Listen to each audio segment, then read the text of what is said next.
Are you ready to listen to a podcast? Here comes the Playhouse Podcast, thanks to Bradshaw and Bryan Law Offices. Find, subscribe, and listen. Did you miss a show? Download the podcast now. Hey, it's Elena J. So listeners' grandma really hates Las Vegas, and apparently she flips off any car that has a Nevada license plate. But why does she hate Las Vegas so much? Who is Moto Moto, and why does he like them big and chunky? Plus, we get a little morbid and talk about how we want to die. All of this plus so much more is coming up in the Playhouse Podcast, which starts now. Getting ready for a road trip. Going to Iowa. Why? Let me tell you Iowa. Why does your husband hate Iowa so bad? He hates Iowa so badly because he had a radio gig there for 17 days. I worked in Iowa for a full year. You said even if you win $5 million in the Iowa Lotto, you wouldn't go claim the money. Well, There's something about Iowa that is just, it turns people off. I don't know what it is. They're very, very rubish. You know what I mean? Like, there's just this mentality of if you're not from here, you don't get us. And I think a lot of states, provinces, countries do that. You go to Italy, they find out you're an outsider and you're not spending your money there, man. They want nothing. You getting like out in the country. They want nothing to do with you if you're not from there. So the thing is, Derek, in I shouldn't even say a previous relationship, a fling, resulted in a child. And that child just turned 18, graduated high school this year, and now he's been accepted to Dubuque, Iowa's university. University of Dubuque. And he doesn't want to go visit because it's Iowa? No. Well, he was like, can't you just come up a little bit more to Minnesota and hang out? But no, he's going to be playing baseball there, and we have a great relationship with the family that adopted him. Derek was really young when this happened, and so it's going to be nice to go there and see him, and he and Liam are going to meet for the first time. That's which is cool. Weird to think that Liam is a half brother, you know? Right. Could be another organ out there for him. They could be more like, what's going to be weird for me is if they have like some of the same if their nose is mannerisms alike or something like that, yeah. Yeah, but I'm very excited to see him again. Saw him on my honeymoon, and that was the last time. But Derek's like, God, why does he have to go somewhere in Well, is there Iowa? a state you hate? I would say a state that left a bad taste in my mouth was New York. I did not like New York. You didn't like New York City. I would love upstate New York. Yeah, we've been there. But I did not like New York City. Elena, is there a state you hate? Missouri. Why? I don't ever want to go back through there. I had to go. We went to Bonnaroo Music Festival down in Tennessee, and we road tripped. On our way back, we stopped at a hotel in Hannibal, Missouri. Mm-hmm. So creepy. Spiders everywhere. It was just the worst experience. Had to go stop at a gas station, and everybody was just side-eyeing us. Weird. And it was just like, how do you know we're outsiders, you know? And I don't know. They're just so judgmental, creepy vibes. Well, that's what I was around. thinking. You walk in there right away, they're the Minnesota lesbians. Maybe that was it. No, that wasn't it. No. Listen, I'm close to you, Kansas. We had to go to Garden City, Kansas for a baseball tournament at the end of the year a couple of years ago, and it was single-handedly the biggest crotch of the country. Really? I have good memories in Kansas. We would go visit Grandpa Gilbert There's on a his reason farm. that the tornado with Dorothy was in Kansas and took out most of it. The place is just the pit of the earth. There was nothing there. There was nothing there. Just clay and wind and heat and hillbillies. I want to know from people what state has totally left a bad taste in their mouth. One state I love, and I'll always go back, I love Georgia. I love Atlanta. Yeah. Nicest people, sweet, hottest people. See, and we got to be really careful here because we don't know the show expanding. It might be in one of these states pretty soon. I'll cut this out. Don't worry. All right. So, Elena, you're never going back to Missouri. Kat, you guys, you're never going back to New York? No, you probably couldn't pay me enough to go back to New York. I love New York City. It was stinky. The people were rude. I didn't enjoy it. It's Kansas. And if you're listening online from Kansas, I'm sure you're a good person. Your state just sucks, though. I want to know about you. Is there a state, province, maybe even a country that you simply dislike? Kelly, what's going on? How are you? I'm good. How are you? Good. What is a single state that you hate? New Mexico. Hey, there's a New Mexico. Nobody knows about that. Why New Mexico? It's just like what you described, the pee running down the side of the toilet. That's the state. It just sounds so It's gross. dusty and windy. Y'all ever been to Utah? It's gross. Utah's my favorite state. Really? Now here's the problem I have. and this was years ago. I had an audition at a radio station. I guess I'm not going to say where, but I had a layover in Utah, and I went to have a beer at the airport, and I was still 30 minutes out from my flight, so I ordered another one, and they wouldn't give me another beer because that one wasn't completely gone.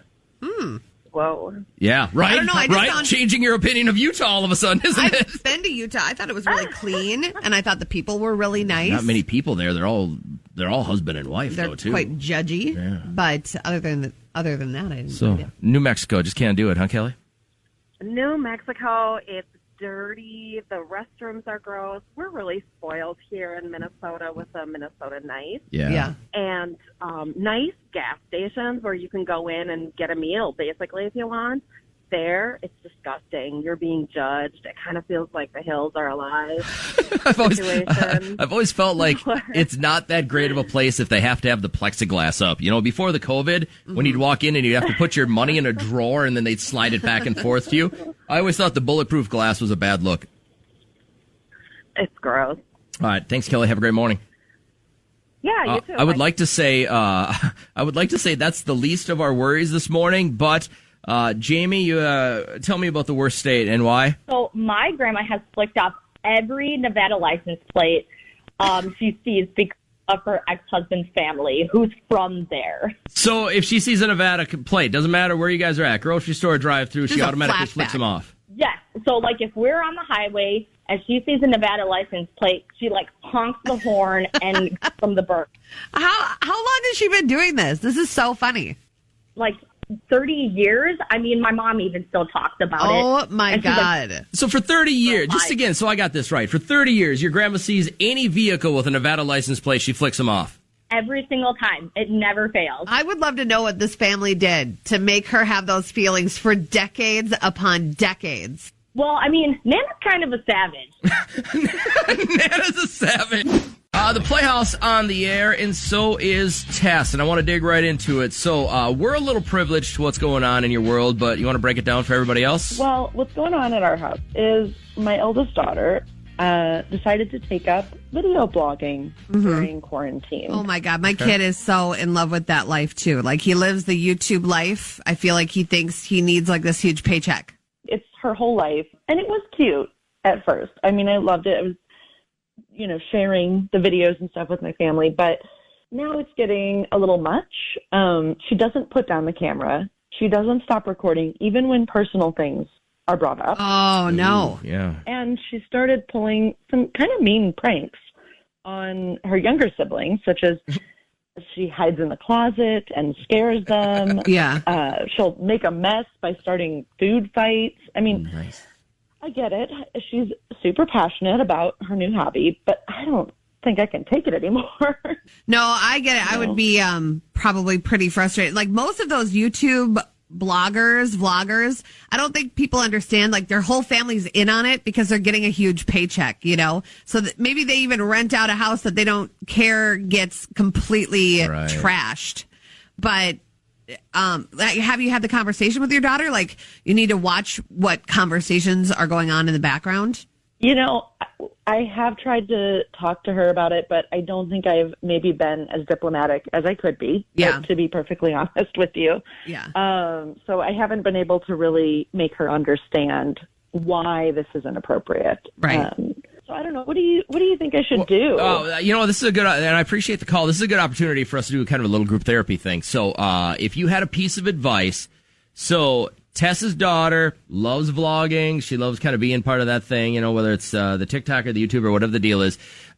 She loves it, but now she's starting to get mean just because she wants to get likes. 4866 texted in right away. Take the phone away. Boom. Answered your problem. I don't think that's an answer because this is a great teaching moment of what's acceptable to put on the internet because it's going to live there forever. What would you say to your daughter who's really, really getting, like charismatic about her videos? if she started getting mean about him. What does Avery watch as far as videos go? I'm guessing it's still like ABC kind of stuff, right? Yeah, he's really into the Halloween ABCs. Okay. And Liam likes Dude Perfect. Liam's hardcore into the trick shot stuff, but he also loves prank wars, and that makes me nervous. And so my son watches my 12-year-old watches a ton of the prank stuff, and him and his friends do it all the time to each other. So do it to each other, but not people that don't want it. Yeah, like that's people what that I said. Don't do it to your sister. Yeah. Don't do it to your friends that are, not really understanding what's going on. If you're going to do it to one of your friends that knows what's up, then it's a funny prank. Yeah, he was watching one the other day, and I looked at him. I go, don't even think about it. It was the flower in the hair dryer where she was getting ready. I go, don't even think about it. He goes, you look like a mime. Yeah, but Tess was talking about her daughter vlogging and how she's getting mean. She's doing pranks and stuff to her younger siblings and just kind of being destructive. So she wants to know how she can kind of curb that. 6611 says, I agree. Take away her lifeline. Sounds like that's something that she needs every single day. Tony said, he texted and he said, let her do it. It won't take long until she has nobody to do it left to. That's a hard lesson to let a kid learn. Yeah. I don't know. I think taking away her tools for creativity is probably the wrong thing to do. You got to teach them how to use them. Tracy says, I feel for Tess. My son pulled the water prank on me for his TikTok. I was running late for work and I had to re-dry my hair and change my clothes. Then you'd be in trouble. You learn your lesson today. What was the latest one? Was it the ice water challenge? Not the bucket one, but there was another ice water challenge that just rolled through, right? This one did not benefit any cause. This one was like, hey, if you like my page, 100 likes or something, I'm going to dump ice water on my wife or my husband. I'm like, heck no. That is a dumb one. But kids and technology. It's like they just need to learn how to use it correctly. Especially if there was a day, like if it was a Wednesday. Elena, how long did you nap last night or yesterday? From 11 until 4:30. So you napped for 5.5 hours. What if 2 hours into that epic, noteworthy nap, young Avery would have came in with a pitcher of ice water and dumped it on you? Oh my gosh, he would have been dead. Is that game over? Yesterday was a hard. Let's just say, Cat understands. Yeah. Lady problems. Yesterday Okay, was one of we're all those good. days. We're all good. Yeah. Yep, great. Yeah, I was not feeling good. So hold on, lady problems make you sleep longer? Yes. You need sleep. My body Knocked feels out. like I am melting.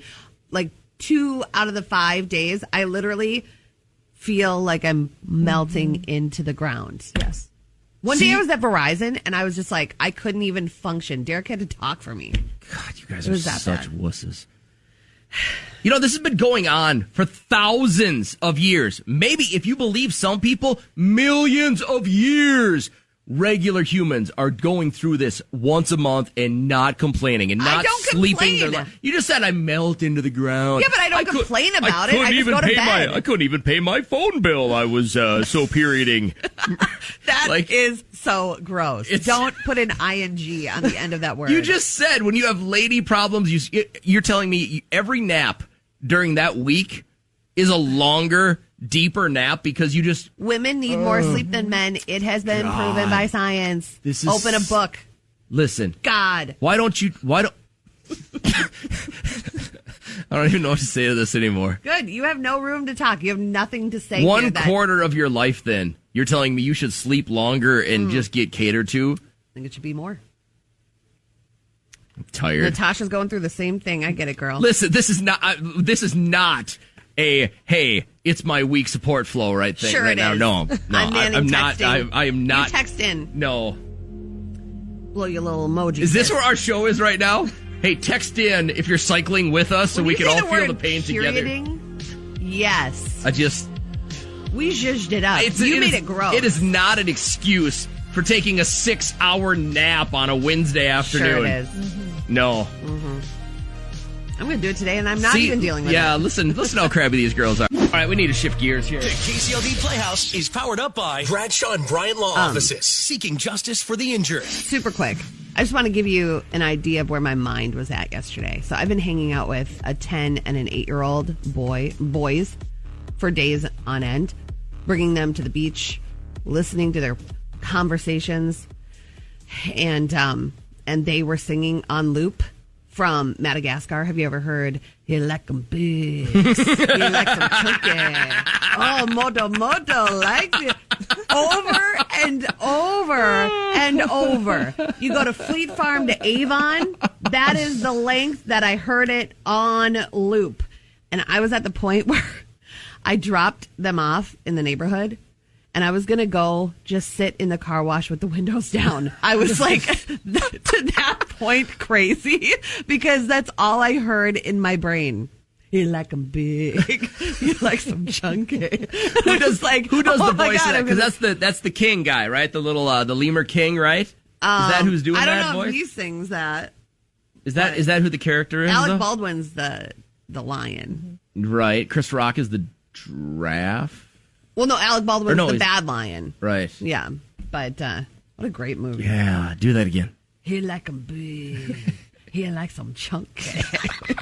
Moto Moto likes it. Oh, my God. I can't even tell you. I was about to just keep the car going and just fall out of my car. I was like... This is why people ram into 7-Elevens often. Because they have a 10 and an 8-year-old get to boy a point and they're like, Jesus, take the wheel, man. Like, no it's doubt. just at that point. Let's get to our first round of Radio Paparazzi. Oh, man, it was tough. All right, first round is going to include Gabrielle Union. You know, she had a really tough time on the set of America's Got Talent. She's opening up, but shut up.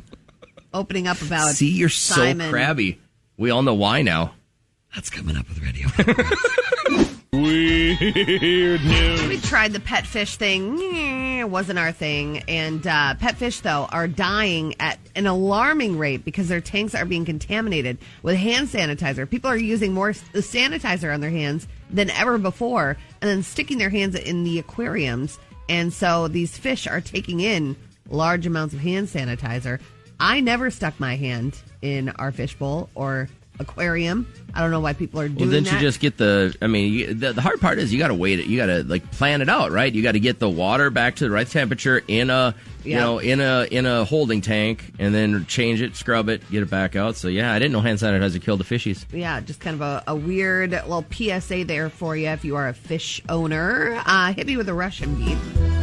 Vladimir Putin not taking any chances. That is the president of Russia, Russia's president.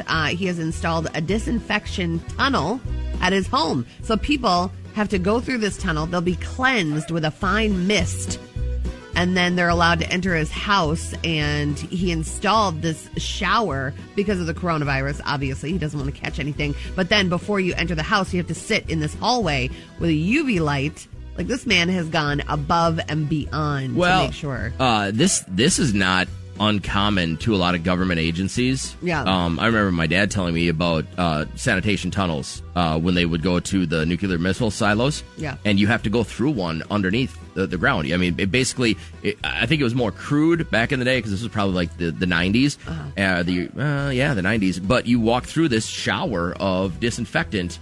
And you have to strip down, and then you have to go through, and then they have to bring all your clothes through. It's a thing, man. I just feel like it's that moment when Sully got that sock on his fur, and then they just attack him. What's the number? Who's got the number? What's the number? I forget. 3604, is that what it is?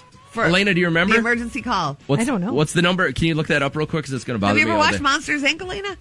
Yeah, I have. You know what we're talking about then when he's got the sock. It's somebody. Is it 3102? Is it 3102? Is that what it is? I don't know. Figure it out. Somebody text in. I bet you guaranteed somebody knows this. All right. And that is what's weird. Elena, let's say you were going to die and you got to pick the location, the food of choice, and the drink of choice. Again, my Uncle Gerald passed away about a little over a week ago, and they found him, though, in his favorite recliner, eating a bucket of KFC with a 6-pack of beer next to him, 3 beers gone. And I'm like, listen, any guy in his 80s would love to check out at that very moment. That'd be your spot, right? Mm-hmm. So, Elena, what's yours? I want to be laying in bed, eating turtle cheesecake, and drinking Moscato. That sounds lovely. It is lovely. Kat, where are you going to be when you croak? I'm going to be on a pontoon on a really just gorgeous sunny day. And I'm going to be laying there with a rack of rack of ribs. What?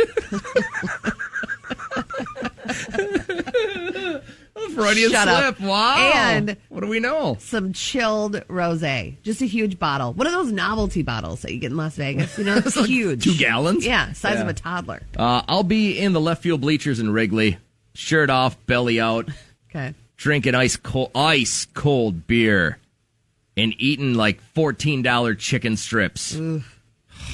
Sounds like you. Can't wait to die. That's our question for you this morning, then, is if you could pick the spot, the food, and the drink when you decide to check out, what would yours be? Kaylee, you thinking about this? Well, a year ago I was dying. Whoa.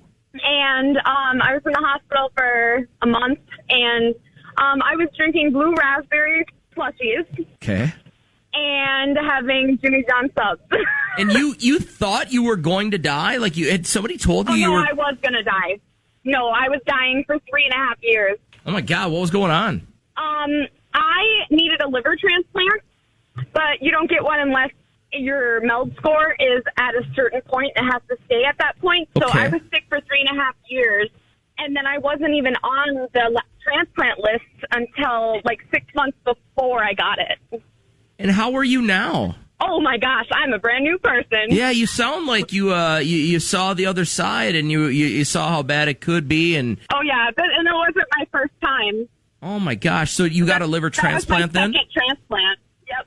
And does it seem like this one's taking better? Oh yeah. Yep. Yeah. So You're I'm a doing walking, great. talking miracle. Thank you. Oh my gosh, and I bet you just got a new lease on life. You're just living every second like it's your last right now, aren't you? Oh yeah.